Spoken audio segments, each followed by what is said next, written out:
C4SS Media presents Authority is the Enemy of Rationality by Kevin Carson, read by James Tuttle. In a Washington Post commentary piece last month, Why Rental Apartments Have More Inefficient Fridges, David Plummer investigated why rental units tend to have less efficient refrigerators than privately owned homes. The answer, obviously, is that while the fridges are generally purchased by the landlord or property manager, it is the tenant who pays the electric bill. This is a classic example of an externality. That is, the positive and negative consequences of a decision are not fully borne by the person making it. Or, put another way, the person who bears the consequences of a decision lacks the authority to decide. Under such circumstances, decisions that optimize the utility of a rational individual may result in suboptimal utility for the system as a whole. Maximum rationality and efficiency require that all the costs and benefits of the decision of any particular actor be included in the bottom line that the actor uses to calculate personal utility. Externalities result from authority. Authority enables one actor to maximize her personal utility while making socially suboptimal choices, but imposing the negative consequences of her choices on other actors with less authority. A hierarchy is a mechanism by which an actor at one rung of authority is able to shift costs and efforts downward, while appropriating the benefits from others' efforts. In a hierarchy, the authority of those above is substituted for the experience-based judgment of those in direct contact with a situation.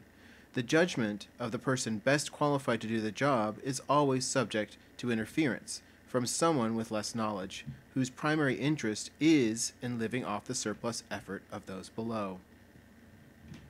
When authority-based rules are allowed to interfere with the experience-based judgment of those actually in a situation, the result can only be a net reduction in efficiency and rationality.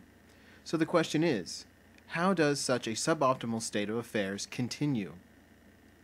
The answer, to put it bluntly, is that it makes us easier to milk.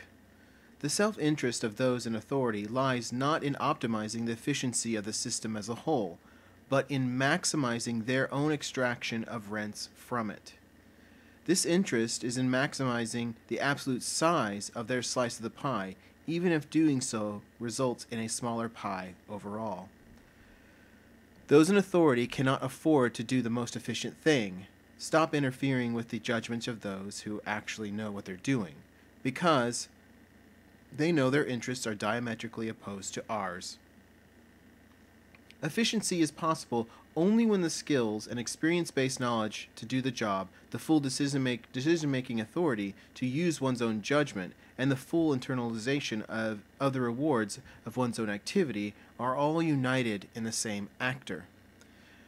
But sever these things one from the other is the most basic structural presupposition of our economic system. Economic privilege, authority, exists so that those at the top can live off the unearned wealth created by others.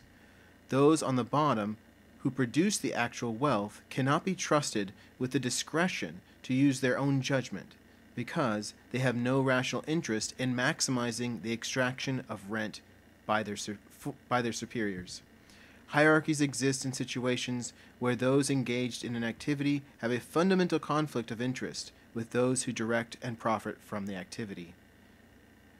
Zizek, the anarchist protagonist in Ursula Le Guin's The Dispossessed, came to the conclusion that hierarchy is a way to do as efficiently as possible what ought not to be done at all. A hierarchy is a machine, basically a steam engine straight out of the factory age, for compelling people to do what they have no direct, rational interest in doing, for the benefit of those with whom they have a fundamental conflict of interest. We anarchists want to eliminate authority as the mechanism by which some people live at other people's expense and impose their judgment on others.